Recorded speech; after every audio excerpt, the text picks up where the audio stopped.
Hello friends, I welcome you all in my YouTube channel. इस video में हम second module जो कि लाइफ स्पैन साइकोलॉजी का है उसका ब्लॉक 2 का यूनिट 2 स्टार्ट करेंगे। हमने यूनिट 1 में फिजिकल डेवलपमेंट के बारे में किया था जो कि मिडिल चाइल्डहुड का होता है 6 to 11 ईयर्स का टाइम। इस वीडियो में हम कॉग्निटिव डेवलपमेंट करेंगे। जैसे कि हमने पहले भी पढ़ा है कि जहाँ पे कॉग्निटिव डेवलपमेंट आता है वहाँ पे जीन पियाजे का नाम सबसे पहले आता है। तो यहाँ पे देखिए यहाँ से जीन पियाजे की जो कॉग्निटिव डेवलपमेंट स्टार्ट होती है जिसको हम 6 to 11 ईयर्स का टाइम कहते हैं। इसमें क्या होता है कि बच्चा जो होता है उसका कंक्रीट ऑपरेशन स्टार्ट, यानी concrete operation the third stage in Piaget's cognitive theory. इन्होंने जीन पियाजे ने जैसा कि पहले इन्फेंसी पीरियड का जो टाइम था 0 to 2 ईयर्स का, उसमें उन्होंने क्या कहा था कि सेंसरी मोटर स्टेज कहा था। जो बच्चा जो छोटा बच्चा होता है 0 से 2 ईयर्स का आफ्टर बर्थ होते ही, और 2 साल का जो टाइम होता है उसको हमने इन्फेंसी पीरियड कहा था। उसमें बच्चा जो है उसकी कॉग्निटिव डेवलपमेंट कैसे होती है, थ्रू हिज और हर सेंसेस, जो 5 सेंसेस होते हैं उनसे। ठीक है, उसके बाद हमने क्या कहा, इन्होंने अर्ली जो चाइल्डहुड है उसको इन्होंने क्या कहा था, प्री ऑपरेशनल। अब ये जो 6 to 11 ईयर्स का टाइम है इसको इन्होंने क्या कहा है, कॉन्क्रीट ऑपरेशन। कंक्रीट ऑपरेशन का मतलब क्या है, जो उनके सामने होती है वो फैक्ट्स को पहचानना शुरू कर देते हैं, लॉजिक लगाना शुरू कर देते हैं। The ability to think logically about concrete और real world events and experiences the hallmark of this stage. यानी जो रियल वर्ल्ड की जो इवेंट्स होती हैं, जैसे एक सिंपल सी उनको जैसे प्लस माइनस उनको वो शुरू कर देते हैं, लॉजिक लगाना शुरू कर देते हैं। या जैसे छोटा बच्चा है उसके सामने एक बॉल है, एक अर्ली चाइल्डहुड का जब बच्चा होता है उसके सामने एक बॉल होती है, तो वो ये नहीं बता पाता कि वो बड़ी है छोटी है। लेकिन जो बड़ा बच्चा होता है, 2 बॉल रखी हैं मान लीजिए, तो छोटा बच्चे को तो छोटी है बड़ी है उसके सामने 2 बॉल रखी हैं, दोनों ही खेलने के लिए हैं। लेकिन जो बच्चा इस स्टेज में मिडिल चाइल्डहुड का बच्चा बता सकता है कि कौन सी बॉल बड़ी है और कौन सी बॉल छोटी है। तो ये सारा इसी के बारे में। इसके अलावा क्या है कि set of powerful rules that can transform information from one form to another. ये बच्चे जो हैं इनको रूल्स के बारे में नॉलेज उनकी आनी शुरू हो जाती है। उनको रूल्स का मतलब कि उनको मैथमेटिकल ऑपरेशन जैसे आइडेंटिटी, एडिशन, सब्सट्रैक्शन है, डिवीज़न है, उनको जब जैसा कि बच्चा जब स्कूल जाता है तो उसको शुरू में यही सब चीज़ें सिखाते हैं ना, तो इन सब के बारे में नॉलेज आनी शुरू हो जाती है। Operation are concrete in the sense that they are limited to concrete and object. Abstract concepts are difficult at this stage. Abstract क्या होता है, जिसमें रीजनिंग आती है, वो हमारी होगी एडोलेसेंट में। अभी क्या है, इसमें सिर्फ कंक्रीट होगी, यानी वो लॉजिक उनका स्टार्ट हो जाता है। अब है डिसेंट्रेशन, ये भी पियाजे की ही थ्योरी का पार्ट है। इस पे बहुत आता है जो है 3 मार्क्स का। ये जितने भी इसके जो है टाइप्स हैं इसके, डिसेंट्रेशन जैसे आगे भी आएगा कंजर्वेशन। तो ये कि डिसेंट्रेशन का मतलब क्या है कि बच्चे जो हैं एक वो फोकस हर तरह से जो चीज़ पहले नहीं थी उसके बारे में भी किसी भी चीज़ को डिफरेंट एंगल से वो देखना स्टार्ट कर देते हैं। One of the most significant operation mastered by the school age child is decentration. यानी हमने जैसे पहले किया था कि जो छोटा बच्चा होता है वो अपने बारे में ही फोकस करता है, वो इंट्रोवर्ट होता है। आपने देखा होगा छोटे बच्चे होते हैं अपने खिलौनों को किसी को हाथ नहीं लगाने देते। क्यों? क्योंकि उनको सिर्फ अपना, वो दूसरा का पर्सपेक्टिव नहीं जान पाते हैं, उनको सिर्फ अपने से मतलब होता है। उनकी जो थिंकिंग होती है वो खुद पे होती है। डिसेंट्रेशन उस स्टेज में भी हमने किया था। अब वो था हमारा इन्फेंसी और अर्ली चाइल्डहुड का था। अब हम करें मिडिल चाइल्डहुड में डिसेंट्रेशन का क्या होगा। Children in the concrete operation stage can decenter their thinking taking into account several aspects और event at the same time. अब वो बाकी चीज़ों के बारे में भी कि वो और बाकी एस्पेक्ट से भी सोचना शुरू कर देते हैं। The concrete operational child organizes the world into hierarchy. In this hierarchy, a given thing can fall or more than one dimension at the same time. एक ही चीज़ को वो अलग डायमेंशन से देखना स्टार्ट कर देते हैं। इसका कहने का मतलब कि इन्होंने बड़ा अच्छा एग्जाम्पल दे रखा है, the picture of 7 people in A group, 2 adults and 5 children. एक पिक्चर जिसमें 2 एडल्ट्स हैं और 5 बच्चे हैं। वो 4 साल के बच्चे को दिखाते हैं ये, और 9 साल के बच्चे को दिखाते हैं। अब क्या है कि आर देयर मोर चिल्ड्रन और मोर पीपल, दोनों से ही, चाहे वो 4 साल का बच्चा है चाहे वो 9 साल का बच्चा है, दोनों से यही क्वेश्चन पूछते हैं कि इसमें एडल्ट ज़्यादा है या बच्चे ज़्यादा हैं। तो उसमें क्या है कि जो 4 साल का बच्चा होगा वो क्या कहता है, बच्चे ज़्यादा है, क्योंकि वो उस एक ही चीज़ को देखता है, एक ही चीज़ पे फोकस करता है कि बच्चे उसको ज़्यादा दिख रहे, गिन तो पाता नहीं है वो, तो वो क्या करता है, बच्चे ज़्यादा हैं। लेकिन अब जो बड़ा बच्चा है जो कि 9 साल का बच्चा है, वो क्या देखता है कि एडल्ट को भी देखता है और चिल्ड्रन को भी देखता है। तो उसका क्या है कि चिल्ड्रन भी तो एडल्ट ही हैं, तो वो क्या कहता है, उसका पर्सपेक्टिव क्या होता है, वो रिकॉग्नाइज कर देता है कि both children and adults fall in the people, चाहे बच्चे हों चाहे बड़े हों, है तो लोग ही, तो वो क्या कहता है, लोग ज़्यादा हैं। तो ये उसका जो है, उसकी ये थिंकिंग जो है, लॉजिकल जो है, वो सोचना शुरू कर देता है। जो छोटा बच्चा होता है, अर्ली चाइल्डहुड जो होता है, वो क्या है, वो सिर्फ एक ही चीज़ पे फोकस करता है। नेक्स्ट है कंजर्वेशन टास्क। कंजर्वेशन टास्क का क्या मतलब है कि बच्चे को हर चीज़ के बारे में, किसी भी, जैसे को हम कहते हैं कि उसकी वॉल्यूम क्या है, किसी भी चीज़ के नंबर क्या है, उसका सब्सटेंस क्या है, उसका लेंथ क्या है, उसकी एरिया क्या है, उसका वेट क्या है, इन सब चीज़ों की भी बच्चे को नॉलेज होनी शुरू हो जाती है। इस स्टेज में क्या होता है, उनको फिजिकल प्रॉपर्टीज़ के बारे में मालूम हो जाता है कि जैसे कोई क्ले है, जैसे इन्होंने क्ले का भी एक एग्जांपल दे रखा, क्ले है, अगर एक छोटे बच्चे को हम क्ले लेके उसकी शेप चेंज कर देते हैं, मान लो छोटा सा क्ले का टुकड़ा है, उसको हम साइज़ बड़ा करते हैं, तो छोटा बच्चा तो कहेगा क्ले का साइज़ बढ़ गया। लेकिन एक जो बड़ा बच्चा होगा, जो इस मिडिल चाइल्डहुड का बच्चा होगा, उसका पता क्ले तो सेम ही है, खाली शेप ही तो चेंज हुई है ना। तो इस चीज़ की जो उसको है सेंस आ जाती है, उनको वो पहचानना शुरू कर देता है। जैसे इन्होंने कहा है कि in Piaget terms task that test the child knowledge of identity of matter, if the child can solve the conservation task, he or she knows that physical characteristics of the entity can change but certain other properties stay the same, क्योंकि वो अगर हम कुछ चीज़ का size wise change करते भी हैं तभी उसकी प्रॉपर्टीज तो सेम रहेंगी ना। Concrete operation children are no longer be fooled by perceptual appearance of the number, volume, mass and other physical properties, यानी उनका पता होता है कि नंबर, वॉल्यूम, मास, किसी भी चीज़, जैसे मैंने अभी एग्जाम्पल दिया क्ले का, तो वो उनको कोई बेवकूफ़ नहीं बना सकता। कहने का मतलब ये है कि now solve conservation task design to measure the child ability to understand apparent transformation. For instance, concrete operations children are no longer fooled into thinking that a flattened ball or clay is larger than comparison ball। मतलब उनको कोई ये नहीं कहता एक तो clay का टुकड़ा है, एक बॉल है, कि नहीं बॉल बड़ी है या क्ले बड़ा है, तो दे कैन नो, उनको ये पता चल जाता है कि कौन सी चीज़ क्या है, उसके हिसाब से वो दे कैन डिफ्रेंशिएट। तो ये है कि the ability to conserve appears to follow a developmental sequence. Developmental sequence उसमें क्या कहा है इन्होंने, children can usually conserve numbers by about 6। इसमें क्या है, डेवलपमेंटल सीक्वेंस में क्या है, जब बच्चा 6 से 7 का होता है तो उसको नंबर की नॉलेज होनी शुरू हो जाती है।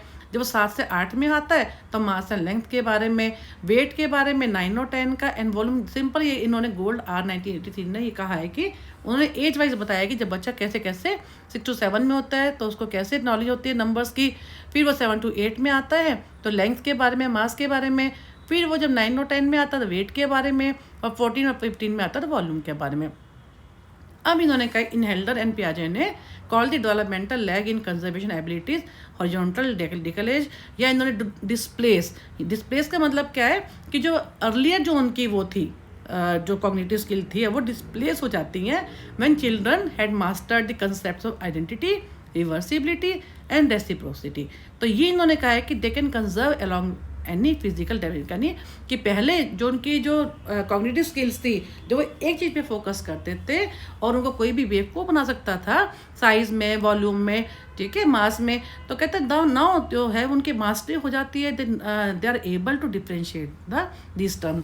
जैसे इन्होंने फिर से ये कहा है, identity the notion that the form changes but nothing has been added or taken away। जैसे अभी हमने एक का एग्जांपल दिया, किसी चीज़ का मान लो फॉर्म हम चेंज कर देते हैं तो इसका मतलब ये नहीं है कि वो चीज़ घट या बढ़ गई है, वो सेम ही रहेगी।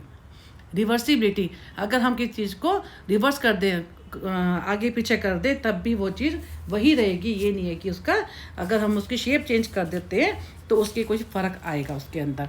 फिर क्या है, रेसिप्रोसिटी। वही रेसिप्रोसिटी में भी यही आएगा, जैसे हमने क्ले के बारे में कहा कि जो है, if the mass remains constant, a change in one dimension necessitates a change in the another. For example, if an object is flattened तो इट विल बिकम वाइडर और इट बिकम थिनर। वही क्ले का example आ जाएगा इसमें भी। तो इस टाइप से इन्होंने कहा है कि इस बच्चे के अंदर कैसे कैसे, जब ये बच्चा जो है मिडिल चाइल्डहुड में कोई बच्चा होता है तो कैसे उसकी कंजर्वेशन टास्क वो जो है वो डिफरेंट पर्सपेक्टिव से उस चीज़ को देखना शुरू कर देता है, उसके अंदर ये स्किल्स आ जाती हैं। अब यहाँ से आएगा ए न्यू ईगोसेंट्रिज्म। हमने ईगोसेंट्रिज्म उसमें भी किया था, अभी अर्लियर स्टेज हमने की थी। इसमें क्या है, एक नए तरह का, इसमें वो था ईगोसेंट्रिज्म जो अर्ली चाइल्डहुड में हमने किया था, ये है ए न्यू ईगोसेंट्रिज्म। ए न्यू का मतलब क्या है, जो जो वो बच्चे थे जो छोटे थे, अर्ली चाइल्डहुड जो कि हमने किया 2 to 6 ईयर्स का टाइम था, वो बच्चे सिर्फ अपने बारे में सोचते, दे आर इंट्रोवर्ट, वो दूसरे का के पर्सपेक्टिव से नहीं देखते। ये जो बच्चे होते ए न्यू, अगर यहाँ पे पेपर में a new, what do you mean by a new egocentrism, तो हम बात करें मिडल चाइल्डहुड के बारे में। Peaceful children are unable to take the view point of others, they have difficulty understanding that other people can reach conclusion different from their own। यानी जो छोटे बच्चे होते हैं ना, दूसरों के व्यू पॉइंट को नहीं देख पाते हैं। This pre school egocentrism is replaced in the school years by different kind of egocentrism. अब डिफरेंट तरह का ईगोसेंट्रिज्म से ये रिप्लेस हो गया है। किससे? One that permits more flexibility, logic and objectivity. School age children realise that their way of thinking is not the only way, कि जो वो सोचते हैं सिर्फ वही तरीका नहीं है। They are now able to appreciate situations from others point of view, वो दूसरों के सिचुएशन, उसी सिचुएशन को दूसरों के पर्सपेक्टिव से भी देखना शुरू कर देते हैं। किसी जिन्हें के सेल्फ सेंटर्ड हैं, वो अब सेल्फिश हैं, वो दूसरों के हिसाब से भी, कि अगर मैं, मुझे मान जैसे मैंने कहा कि कोई खिलौना है बच्चे का, वो कहता है कि नहीं मेरा है, लेकिन अगर कोई किसी दूसरे बच्चे को चाहिए तो उस चीज़ में वो दे स्टार्ट शेयरिंग, वो शेयरिंग भी समझ में आती है कि अगर मुझे चाहिए तो उस बच्चे को भी चाहिए। Children at this stage can successfully solve पियाजे एंड इनहेल्डर 3 माउंटेन टास्क। ये क्या एक बहुत अच्छा, अगर आप यूट्यूब पे भी देखेंगे या मैं भी आपके लिए एक नया ये इसके बारे में वीडियो डाल दूंगी। 3 माउंटेन टास्क है। When asked what a doll seated to the left, right and front of the subjects might see, young school age children can occasionally select the correct drawing, but the accuracy or perspective taking significantly improves by the time the child is 11 or 12। इसमें क्या है, एक इन्होंने प्याजे ने और इन हेल्डन ने एक experiment किया था 3 माउंटेन टास्क। इसमें इन्होंने क्या किया था कि एक जो है बीच में एक ड्राइंग थी, एक पिक्चर कह लो, ड्राइंग कह लो, वो रखी थी। उसके एक तरफ एक बच्चा को बिठा दिया, एक छोटे बच्चे को बिठा दिया, और एक पहले उस छोटे बच्चे को बिठाया जो कि अर्ली चाइल्डहुड में, और उसमें उस ड्राइंग की तीनों साइड पे एक तरफ तो बच्चा आ गया, उस बच्चे के सामने और लेफ्ट और राइट में एक एक डॉल बिठा दी। अब उस छोटे बच्चे से पूछा गया जो अर्ली चाइल्डहुड का है कि जो अगर कि ये जो आपको इस पेंटिंग में, अगर ये जो लेफ्ट में डॉल बैठी है तो आपको पहले ये बताओ कि आपको अपनी ओर से उस पेंटिंग में क्या दिख रहा है, वो बताएगा वो। अब वो पूछेंगे अगर आप यहाँ पे बैठे होगे लेफ्ट साइड में तो आपको वो क्या दिखेगा, वो तब भी वही कहेगा जो उसको अभी अपनी साइड से दिख रहा है। अब उसे कहेंगे कि राइट साइड में अगर बैठे होगे, इस तरह आप बैठे होगे, तब आपको क्या दिखेगा, तब भी वो वही बताएगा जो वो अपनी साइड उसको दिख रहा होगा, यानी वो उसी तरफ देख रहा है। लेकिन जब हम मिडिल चाइल्डहुड का जो चाइल्ड है, 6 to 11 ईयर्स का जो चाइल्ड है, उससे पूछेंगे कि आप बताओ कि जो है अगर आप यहाँ बैठे हो तो आपको ये पेंटिंग कैसे दिखेगी, आपके लेफ्ट साइड पर अगर आप बैठ जाओ तो इस डॉल की जगह या इस डॉल को कैसे दिख रहा होगा, आपके राइट हैंड साइड वाली डॉल को कैसे दिख रही होगी ये पेंटिंग, या आपके ओपोजिट जो डॉल बैठी उसको कैसे दिख रही होगी।